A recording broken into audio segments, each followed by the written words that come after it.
Welcome to Finding Holiness, where we delve into timeless Torah wisdom, revealing the sacred in everyday moments.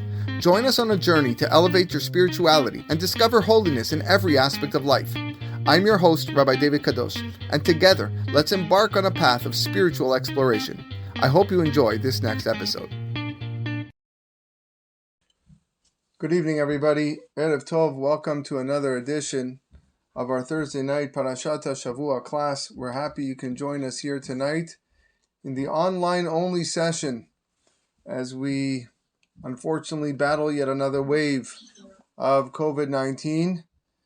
But the Torah doesn't stop. We keep on learning and teaching and sharing the wonderful lessons of our Chachamim and of the Torah HaKedusha.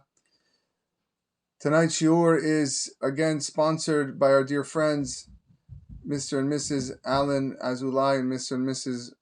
Maurice Buzaglo, in memory of cousin, brother, friend, Mr. Jack Buzaglo, Yaakov ben Esther Zichrono Livracha. May the words of Torah that we say this evening be Le'ilu Nishmato Tihi Nafsho Serura Bisrora Hayim. I'd like to just pause one moment and again thank our sponsors over the last few months or many months. It really helps the shiurim continue. It helps support the podcast. Your help, your assistance goes a long way. And like I mentioned to every person, it's one thing to offer a seudah, but once you finish the food that you're eating, that food's gone. That's it. But these shiurim are everlasting. This Torah that we say is posted online for the whole world to hear. The Ain Hara, there are tens of thousands of people that are downloading shiurim just on my own podcast, let alone other people's. It's a world nowadays that Torah spreads like fire. And this is one of the signs in the times for Mashiach where Torah will spread throughout all the homes of Klal Yisrael. And I thank everybody for helping this wonderful ambition of mine of the Finding Holiness podcast. You can find, of course, all our shiurim at findingholiness.com or Spotify, Apple Podcasts. There's a Google search. There's a lot of ways you can come across a lot of the great shiurim that we have. We are studying this week Parashat Bo, and Parashat Bo is famously known for, of course, Yetziat Mitzrayim. It is the parasha where we speak at length about the Exodus of Egypt. It's a parasha that we read on the holiday of Pesach. It's the parasha where we're constantly quoting from in discussing the Exodus when we teach our sons, Ve'igata lebincha bayom ha'u lemor, ba'avur zeh. So many things we speak about throughout the year. Our entire Jewish life is very much focused on this Yetziat Mitzrayim. And of course, the parasha concludes with the mitzvah of tefillin. And there's a lot of great things. We also have the parashat of Kiddush HaChodesh, Birkat HaLevana, which I just recently recorded a short episode on that as well. So there's lots going on in this week's parasha. What I want to focus on this week is a little discrepancy in the numbers that we have here in the parasha. The Torah tells us, "Umoshav Bene Yisrael asher yashevu b'Mitzrayim sheloshim shana ve'arba me'ot shana." The habitation of Bene Yisrael during which they lived in Mitzrayim was 430 years. Vahi miket sheloshim shana ve'arba me'ot shana, and it was at the end of 430 years. Vahi be'etzem hayom hazeh, on this very day, Yatzeu kol tzivot Hashem eretz Mitzrayim, that all the legions of Hashem left the land of Mitzrayim. So we see this number 430 years. Very interesting number. Chachamim struggle to reconcile the apparent contradiction that exists in the pasuk. Here the Torah claims that Bnei Israel dwelled in Egypt for 430 years. That's what we just read in this week's parasha. At the same time, if you rewind to Parashat Lech Lecha at the Brit Ben HaBetarim, what does HaKadosh Baruch Hu say to Abraham Avinu? Vayomer le'Avram. God said to Avram, Yadoa teda ki ger yeh zaracha be'eretz lo lahem. Know with certainty that your offspring are going to be foreigners in a land that is not their own. Va'avadum ve'inu otam arba me'ot shana. And they will enslave them and oppress them for 400 years. The number that's given by Abraham Avinu is 400. So we have a discrepancy of 30 years. In our parasha, we have 430. In Parashat Lech Lecha, during the Brit Ben Abetarim, it was 400. Now, all of the Rishonim accept Rashi's explanation that appears in Parashat Lech Lecha. It's repeated as well in the commentary in this week's parasha, that when HaKadosh Baruch Hu informs Abraham Avinu that your offspring will be foreigners in a land that's not theirs and they will oppress them for 400 years, when that's happening, he's referring to the time that elapsed from the birth of Yitzchak. The 400 years is counted from when Yitzchak was born. Because although they lived in Eretz Canaan, it didn't really belong to them yet. So together with the number of years that they were enslaved in Misraim, they were a galut of 400 years. And when our pasuk in Parashat Bo, in this week's parasha, asserts that they were in galut for 430 years, it's counting the time from the Brit Ben Abetarim, the actual moment of the covenant, which transpired 30 years before the birth of Yitzhak. Nevertheless, we still have to try to determine this discrepancy, why this is the case. Why does the pasuk in this week's parasha add 30 years dating back to the Brit Ben Abetarim? Something is off. Something is missing here. If the galut began already at the time of the Brit Ben Abetarim, of the historic covenant, then why did HaKadosh Baruch Hu tell Abraham Avinu that it was only going to be 400? It should have been 430. On the other hand, if the decree was only for 400 years, like from the birth of Yitzchak, then why does our pasuk assert that the galut was actually 430 years?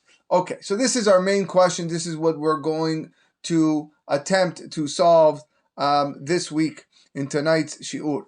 To begin the answer, I would like to take you on a little journey on a perush by the Shelah Kadosh, based on a Gemara in Masechet Shabbat.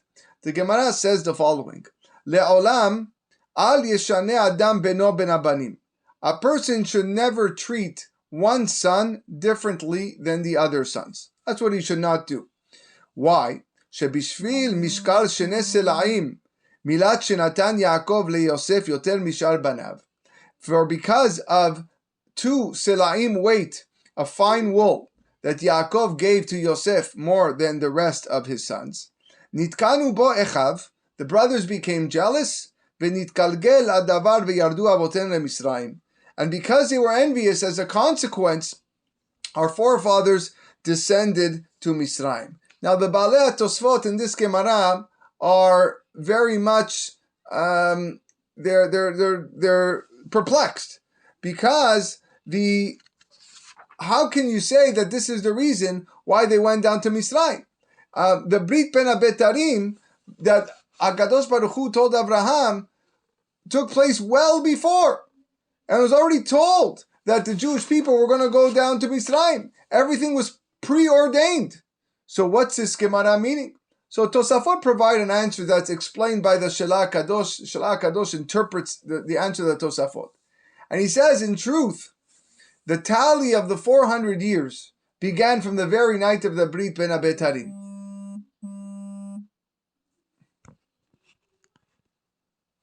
I'm getting a message that we're reconvening now the shiur. We had a little bit of audio difficulty, so I had to restart the shiur in brief for those people that were here online. And we were left with the question. The question is, how can the Gemara say that this is the reason why the Jewish people went down to Misraim, because Yaakov Avinu treated Yosef more favorably than the rest of his brothers, when this seemed to be preordained from the time of Abraham Avinu? So Shelah Kadosh writes, in truth, yes, the tally of 400 years started from the night of the Brit Ben Abetarim. Due to Abraham Avinu's extreme distress concerning the decree, it was considered like the Galut already began. That night, I can't believe my great-great-great-grandchildren are going to go to Mitzrayim. That really bothers me. It's hurting me. So the Galut already began to Abraham. So really, Bene Israel deserved to depart Mitzrayim 400 years from that moment of the Brit Ben Abetarim when God told Abraham Avinu. The problem is that the jealousy of the Shevatim caused them to sin.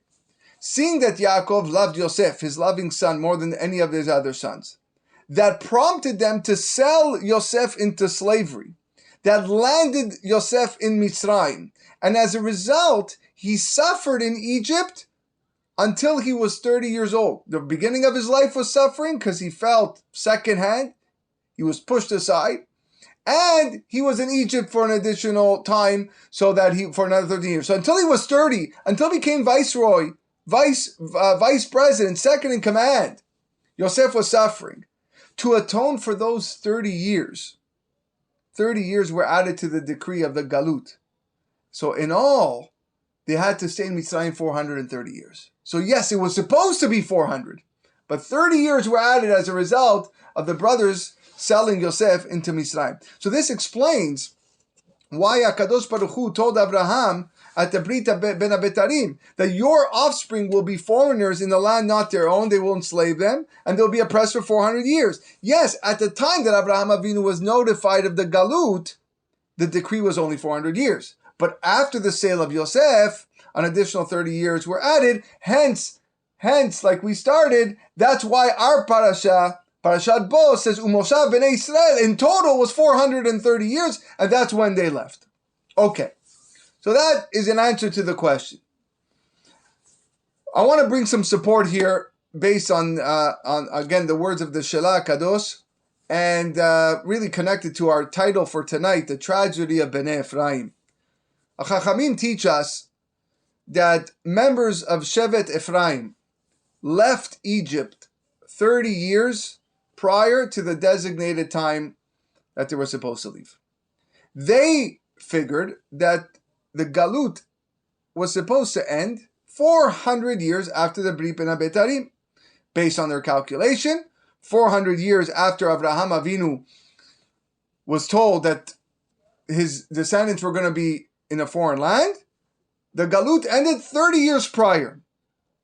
And therefore, concerning these members, the Gemara tells us in Masechet Sanhedrin, Uman ninhu metim shecheya Yecheskel, who were the dead that Yecheskel resurrected? Amarav, Rav said, Elu Bene Efrayim. These are the children of Ephraim, sheminu leketz veta'u, who calculated the end, but they made a mistake.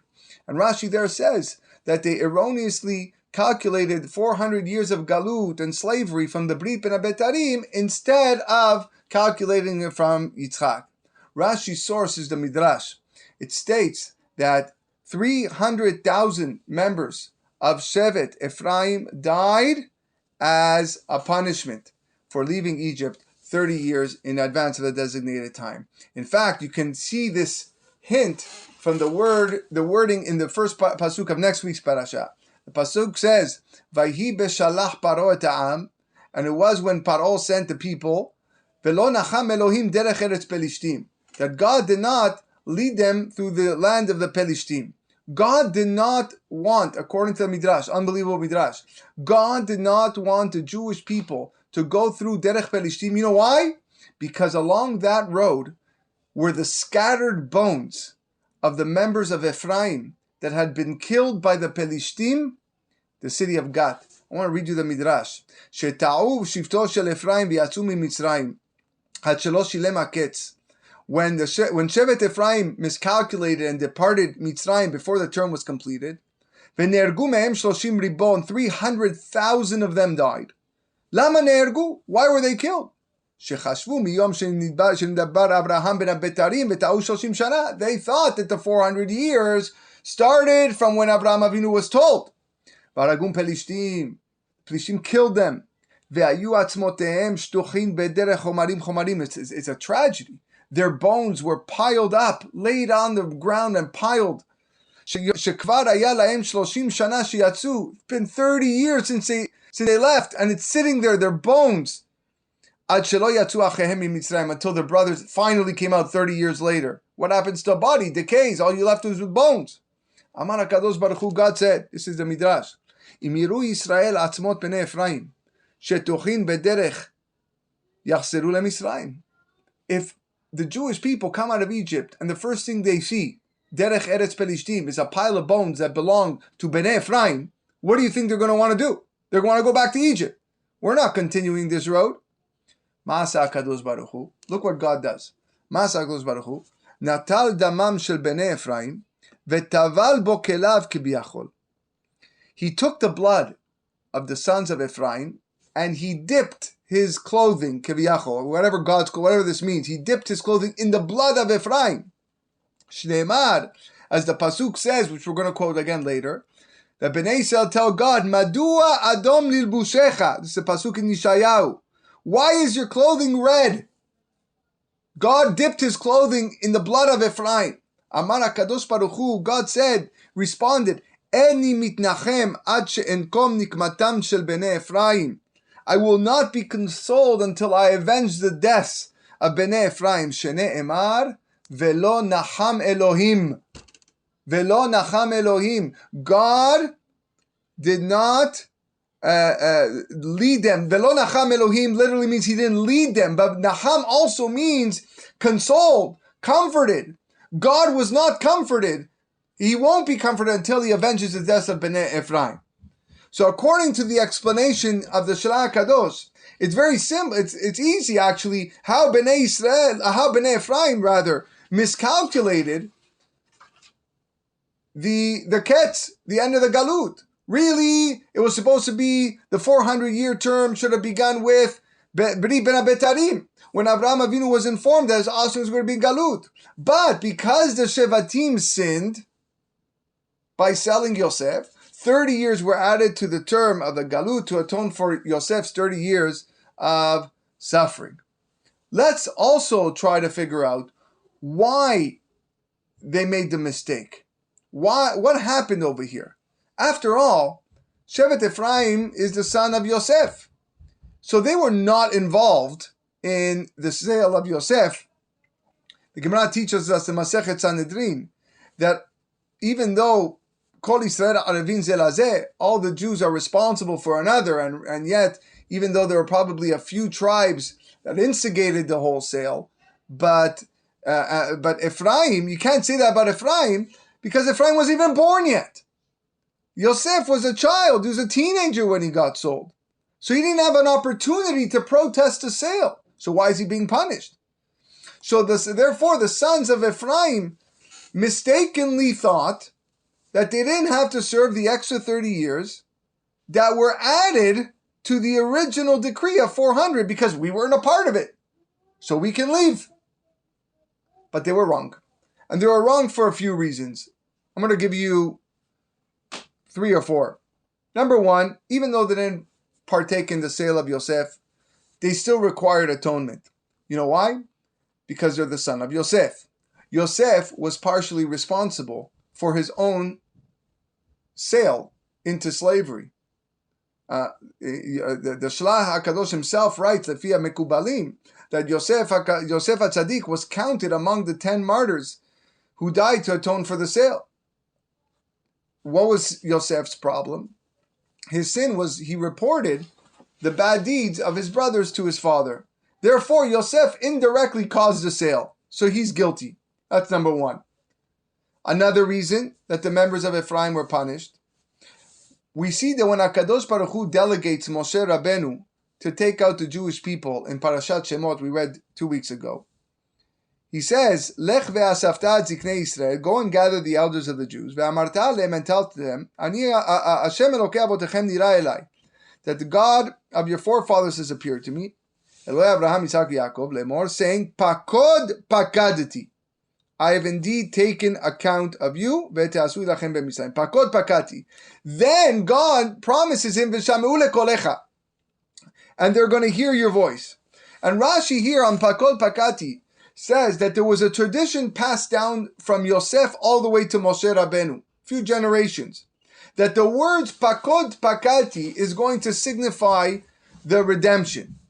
Because at the end of Sefer Bereshit, Yosef makes his brothers promise. Vayashba Yosef et Bnei Israel. Yosef made Bnei Israel swear, Lemor pakod yifkod Elohim. Pakod yifkod. God will remember you. Ve'alitem et atzmotai mizeh. And you will bring my bones up from here. So we see that Bnei Israel actually had a tradition that of what the sign will be with regard to the Geulah. And that tradition included the children of Efrayim. Efrayim was born at the end of Yosef's life, obviously. He was the offspring of Yosef. So the Redeemer needed to use this word, pakod pakati. So Bnei Efrayim knew better not to leave early. They knew not to pick up and leave. And if they really did believe that the time of the Geulah came at that moment without hearing pakod pakati, they're going against the will of their father. What happened to the oath that they all took, that they were going to bring Yosef's bones out of Egypt? Why didn't they bring their father's bones out of Egypt? And that's why they were punished accordingly. They all died, midah keneged midah, and their bones are scattered along the road, derech eretz pelishtim. Another reason for their punishment. According to their calculation, the term of their galut, of the galut and the slavery was finished. But what possessed them to leave Egypt and abandon their brothers behind? Why? So that they should continue being subjugated and placed under this servitude? When you leave alone, you reawaken the sin of Mechirat Yosef. Wasn't that what it was all about? They were impervious to the suffering of their brothers, just as the brothers didn't care about Yosef's pleas. And at the end of Bereshit, the brothers admit, we're guilty. We didn't listen. We should have listened to you. And therefore, as a result, Bnei Efrayim died because HaKadosh Baruch Hu judges the tzaddikim as a way. So HaKadosh Baruch Hu is a just God. So it turns out that the premature departure by Shevet Efrayim was very tragic. So we need to figure out exactly what's happening over here. What possessed them to do this? Why did they act so selfishly? Why it's very incomprehensible to pick up and leave all your brothers behind. There was no sign that it was the moment to go. So what? What are they going to tell you? We didn't participate in the sale of my father, so therefore we're allowed to leave 30 years before? Well, I got news for you. Your own brother Menashe, another one of Yosef's sons, also didn't participate in the sale. Oh, and what about Binyamin? He also didn't participate in the sale. So Menashe and Binyamin didn't participate in the sale. You don't see them picking up their bags, loading their suitcases, and checking in online for their flight. That's not happening. They didn't elect to leave Mitzrayim before the rest of Bnei Israel. They abided by the Mishnah and Pirkei Avot. Al tifrosh min hasipur. Don't separate yourself in community. So what prompted Bnei Efrayim to depart Mitzrayim alone?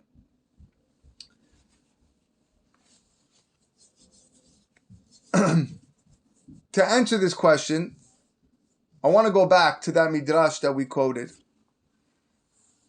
What did HaKadosh Baruch Hu do that moment when he saw the bones of Bnei Efrayim? He took the blood of Bnei Efrayim and he dipped his garments in it, so to speak. And there, Bnei Israel, led by Yeshayahu, asked God, why is there red on your clothing? And God said, I will not be consoled until I avenge the blood of Ephraim, the sons of Ephraim, and God was not consoled. This is part of the prophecy. We read this in the opening chapter of Yeshayahu. Mizeh ba me'edom chamutz begadim bibotzra. Who is this coming from Edom with sullied garments, dirty garments? Bnei Israel answers, Zeh hadur bilvusho. This one who is majestic in his garb. Madu adom lilvushecha u'bgadecha kedorech begat. Why is it red on your clothing? Why are your garments like those who are treading in Gat of the Pelishtim? And he explains, I trod them with my anger, HaKadosh Baruch Hu. I soiled all my garments because I have vengeance in my heart. I want to take vengeance for the children of Ephraim. So what do we see? At the time of the Geulah, this is a reference to the time of the Geulah, HaKadosh Baruch Hu is going to wear the garments immersed in blood, the blood of Efrayim. And this is what caused Bene Yisrael to ask, but why? Why is it red on your clothing? It's very odd. The Midrash insinuates that the 300,000 members of Ephraim were killed as a punishment for departing Mitzrayim prematurely. If that's true, then why is God wearing his garment dipped in their blood? You should stay away from them. So what must it be? These were not the Reshaim. The children of Ephraim were not wicked individuals who deliberately left Mitzrayim before the time. They made a mistake in the calculation. Shevet Ephraim made a mistake. They departed before the time was supposed to be. We just need to figure out, why did they make a miscalculation? Why did they leave early? And why did they merit having HaKadosh Baruch Hu's garments immersed in their blood at the time of the future Geula? We're going to go nice and deep now. I want you to join me. Beautiful, beautiful answer here brought down by Rav Pinchas Friedman, Shvile Pinchas. The rabbis tell us that in preparation for the Mashiach, HaKadosh Baruch Hu is first going to send Mashiach ben Yosef. And Mashiach ben Yosef comes from Shevet Ephraim. Mashiach ben Yosef will come prior to Mashiach ben David, who will come from Shevet Yehuda. I want to read you a Gemara, Masechet Sukkah. The Gemara says, Tanu Rabbanan, Mashiach ben David she'atid leigalot b'mera b'yamenu. The Mashiach ben David who will be revealed speedily in our days. Omer lo HaKadosh Baruch Hu, she'al mimeni davar ve'eten lo. God tells him, ask something of me and I'll grant it to you. God, this is what Hashem tells Mashiach ben David. Ask me whatever you want, I'll give it to you. Shneimar asapra el-chok ani ayom yeliticha, she'al mimeni ve'etena goyim. Okay, there's a pasuk over here. Now, kevan shera'a Mashiach ben Yosef shne'erag. When Mashiach ben David sees that Mashiach ben Yosef got killed, because that's what's going to happen in the war of Gog and Magog, Omer lefanav, he tells God, Ribono shel olam, master of the universe, Eni mevakesh mimcha el hayim. I just want life. I don't want to die. I want to live. Omer lo, he tells him, God tells him, Hayim, ad shelo amarta kvar hitnabe alecha David avicha. Life. Before you even requested it, David already prophesies about you about life. Shneimar Chaim shal mimecha natata lo, pasuk in Tehillim, he asked life of you and you've already granted it. The Maharsha writes on this Gemara, at the time of the future Geulah, Mashiach ben Yosef is going to come and save Bnei Israel, but he's going to be killed. He's going to be killed by the multitudes of Ovdei Avodah Zarah and Gog and Magog, the idolaters that will return to Yerushalayim. And the complete Geulah is not going to happen until Mashiach ben David comes. In fact, the Arizal famously writes that one of the kavanot that we're supposed to have in our Amidah, in the bracha of Tishkon, we say, Bechisei David Abdecha mera letocha tachin. And the throne of David, your servant, may you establish soon in its midst. This is what we say in our Amidah. The Arizal says that we're supposed to have a kavanah here. We should be praying that Mashiach ben Yosef not be killed in the war of Gog and Magog. How is this alluded to in this beracha? What the Arizal meant to say is that we know that Mashiach ben Yosef is supposed to be killed in the war of Gog and Magog to atone for the sins of the generation and pave the way for Mashiach ben David. But v'chisei David abdecha mehera letocha tachin. We want his arrival not to be delayed until the demise of Mashiach ben Yosef. We want Mashiach to come now. We want v'chisei David abdecha mehera. We want Mashiach ben David to come now. We don't want to get to the point where Mashiach ben Yosef has to die. We want to get to the point that God has already forgave us for our transgressions. And that's what we need to be thinking about when we say this beracha. Now look at how this all connects. Unbelievable, Rabotai. With the Geulah from Egypt, Yesiat Mitzrayim, lo and behold, HaKadosh Baruch Hu also arranged for Yosef to precede Yehuda. The Midrash tells us, Yosef yarad leMitzrayim vegadar atzmo min ha'erva. Yosef went down to Egypt and safeguarded himself from immorality. V'nigderu Yisrael b'zchuto. And in his merit, Bnei Israel were safeguarded from immorality. Amar Bichaya barabba. Bichaya said, Kedai haya gadur erba be'atzmo shnigalu Yisrael al yado. Bichaya said, on account of that alone, Bnei Israel deserved to be redeemed. What happens after Yosef is sent down to protect from immorality in his zechut that the Jews were going to be redeemed? First thing that happens after that, Yaakov sends who? Yehuda to join forces with Yosef. We spoke about this before the winter break. Ve'et Yehuda shalach lefanav el Yosef lehorot lefanav Goshna. The Yehuda was sent ahead of him to Yosef to prepare him in Goshen. Rashi says, Leorot lefanav letaken bo bet Talmud shemisham tetzeh hora'ah. To prepare Batei Midrash, study halls, where they can teach Torah. Says the Bnei Yissaschar, what was the rationale for Yaakov sending Yehuda to Yosef? And he says that the Galut Mitzrayim, the exile in Egypt, encompassed all four Galuyot, all other four exiles. And therefore, the exodus of Egypt, the Geulah, encompassed the four Geulot that we had over the course of our history. So the Geulah of Egypt actually acted as a preparation for the future Geulah. Like we say, Ki metzetcha me'eretz Mitzrayim erenu niflaot. As in the days you left Egypt, that's what's going to happen in the time of Mashiach.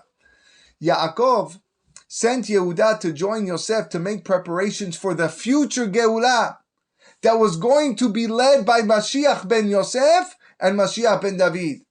This is why God arranged it that Yosef descend to Egypt before Yehuda, because Mashiach ben Yosef from Shevet Efrayim will come before Mashiach ben David from Shevet Yehuda. This is the meaning of the pasuk. Ve'et Yehuda shalach lefanav el Yosef, and he sent Yehuda ahead of him to Yosef, leorot lefanav Goshna, to prepare ahead of him. In fact, the gematria of the word Goshna is the same gematria of Mashiach, 358, alluding to that the future Geulah will be led by Melech HaMashiach. This is the words of the Arizal. What does the Zohar say? The Zohar says that Mashiach ben Yosef comes from Shevet Efrayim. Chapter 11, Perek Yud Aleph in Yeshayahu. This excerpt that I'm going to read for you now, we hint to this in the Od Hayom Ladino Spanish in the 8th day of Pesach. Ve'aya bayom hahu, and it shall be on that day. And that Haftarah, of course, talks about the end of days. Ve'aya bayom hahu, it will be in that day. Yosif Adonai shenit yado. The Hashem will once again show his hand liknot et sha'ar amo, to acquire his people. Asher yishaer me'ashur u'mimisraim, who will have remained from Assyria and from Egypt. Mi Patros u'mikush, from Patrot and Kush. Me'elam u'mishinar u'mehamat u'miyayam, from Elam, from Shinar, Hamat, and the islands of the sea. Venasa nes lagoyim, and he will raise a banner for the nations. Ve'asaf nidchei Yisrael, and assemble the castaways of the Jewish people. Unfutzot Yehuda yekabetz me'arba kanfot haaretz. This is the Od Hayom. And he will gather in the dispersed ones of Yehuda the four corners of the earth. Here's the main line. Vesara kinat Efrayim vesorere Yehuda yikaretu. The jealousy of Ephraim shall stop, and the oppressors of Yehuda shall be cut off. Ephraim lo yekaneh et Yehuda, v'Yehuda lo yasor et Ephraim. Ephraim will not be jealous of Yehuda, and Yehuda will not harass Ephraim. And Rashi says that Mashiach ben Yosef and Mashiach ben David will not be jealous of each other. So this enlightens us with regard to the egregious sins or the error of the sons of Ephraim. I take that back. The error, that wasn't sins, of what Bene Ephraim did. They departed Mitzrayim prematurely. They thought that they were following the footsteps of their elder Yosef, who was paving the way for Israel in Egypt. According to their calculation, the 400 years of Galut was over for them. because the 30 additional years were on account of the sale of Yosef, and they had no part of it. This led them to conclude, what? That they were supposed to leave Egypt separately in order to pave the path of redemption for Klal Yisrael, just like Mashiach ben Yosef was supposed to do. They were very brave men, great warriors. But by leaving alone without the rest of your brothers, they realized that they might be killed along the way. And just like in the future, Mashiach ben Yosef, hailing from Shevet Efrayim, who will come to redeem Bene Israel before Mashiach ben David will be killed, they were willing to accept this task. They were willing to go out there and fight, just like their predecessor Yosef HaSaddiq had done, and just like Mashiach ben Yosef was destined to do in the future. But they made a mistake. They shouldn't have left Mitzrayim without explicit permission from Hashem to do so. And their misguided act was not to be seen as a sin, as a chet, God forbid. It was not in any way, however, comparable to the act of Yosef going down to Egypt. Yosef didn't go down to Egypt on his own free will. He was sold into slavery by his brothers. And similarly, Mashiach ben Yosef is going to come to redeem Bnei Israel only after being instructed from above. So that's why they were punished, because you took it upon yourself when you weren't supposed to, and they died in the process. But their intentions were L'Shem Shamayim, and they sacrificed their lives for Kedushat Hashem. And that is why HaKadosh Baruch Hu in the end of days is going to take his garments and he's going to dip them into the blood of Bene Efrayim. Because at the time of the future Geulah, when Mashiach ben Yosef will come initially to redeem Bnei Israel and will die, HaKadosh Baruch Hu is going to take his garments and going to say, I remember what Bnei Efrayim did. He's going to dip his garments in the blood of Bnei Efrayim, and that's how he's going to exact revenge from the Goyim that killed them. So, turns out that they didn't die in vain. Seeing that they acted L'Shem Shamayim, HaKadosh Baruch Hu will use their blood to hasten the Geulah for all of Klal Yisrael. Maybe this is the reason, and we'll conclude with this, that the Gemara tells us in Masechet Sanhedrin, Tanu Rabbanan, B'sha'ah she'ipil Nebuchadnezzar Harasha et Hananiah, Mishael v'Azariah lekivshan ha'esh. When the wicked Nebuchadnezzar threw Hananiah, Mishael v'Azariah into the furnace to die because they refused to bow down to him and his idols, what did God say at that moment? Amar lo HaKadosh Baruch Hu leYechezkel, God told Yechezkel, Lech vehecheya metim bebik'at Dura. Go and resurrect the dead in the plain of Dura. Who is this plain of Dura? The Gemara says these people that Yechezkel was to be resurrected, what was to resurrect, were the sons of Efrayim. These are the people who we're talking about. The people who miscalculated the date of the end of the bondage and slavery. Why did God see fit at this moment to resurrect Bnei Efrayim, specifically when Nebuchadnezzar threw Hananiah, Mishael, and Azariah into the furnace? But based on what we said tonight, we have an answer. HaKadosh Baruch Hu wanted to demonstrate that just as he rescued the three individuals, men who were willing to sacrifice their lives Kedushat Hashem, so too the bones of Bnei Efrayim deserve to be resurrected for their act of self-sacrifice. Yes, they made an egregious error. It was a mistake. They suffered the ultimate punishment. Nevertheless, their intentions were L'Shem Shamayim. And after being duly punished and having their bones scattered along the path Derech Eretz Perishtim, the time had come to be resurrected, have their bones resurrected, at the same time as Hananiah, Mishael, and Azariah was going to be taken out of the furnace. So clear-cut demonstration that they too, Bnei Efrayim, sacrificed themselves L'Shem Shamayim. I can't help but think that we are at a time, I said this quite a few times over the last few weeks, of a desperate, desperate salvation from HaKadosh Baruch Hu. There is nothing more Leshem Shamayim than showing Hashem, I'm going to do whatever I can to speed this up. And you really have the greatest intentions to do so. I'm going to defy orders. I'm going to show people that, no, this is not right. And you're saying it in God's name, and you're doing it in God's name, and your intentions are great. But a person always has to keep in the back of his mind that when the time isn't right, it's just not right. And never to make that miscalculation. Bene Efrayim were huge tzaddikim. And they were saying, I'm going to pave, look what they were thinking. They're paving the way for Mashiach. They're almost foretelling what's going to happen in the future with their descendant, Mashiach ben Yosef. I'm going to leave early. Final Geulah is going to come. This is what was in their mind. Pure thoughts. But it wasn't the right moment.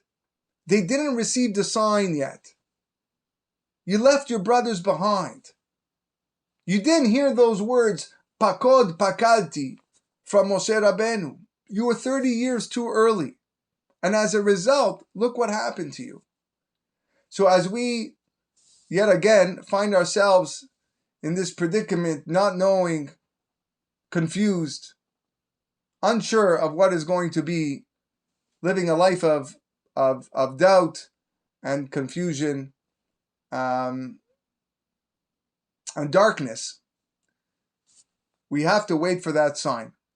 We don't know when that sign's going to be, but when it does come, it will be clear. It will be apparent. Pakod pakati. It's a double expression. It's something with strong emphasis. And we have to make sure not to take matters in our own hand when the time is not right. Because by doing so can have grave consequences. Because if HaKadosh Baruch Hu is not ready yet, then what makes you think that you can take matters into your own hands? So we act patiently, we remain patient, we wait for the time that we're able to experience our own Geulah, a communal Geulah, a Geulah for all of Klal Yisrael, and as well a Geulah from this specific time that we're in.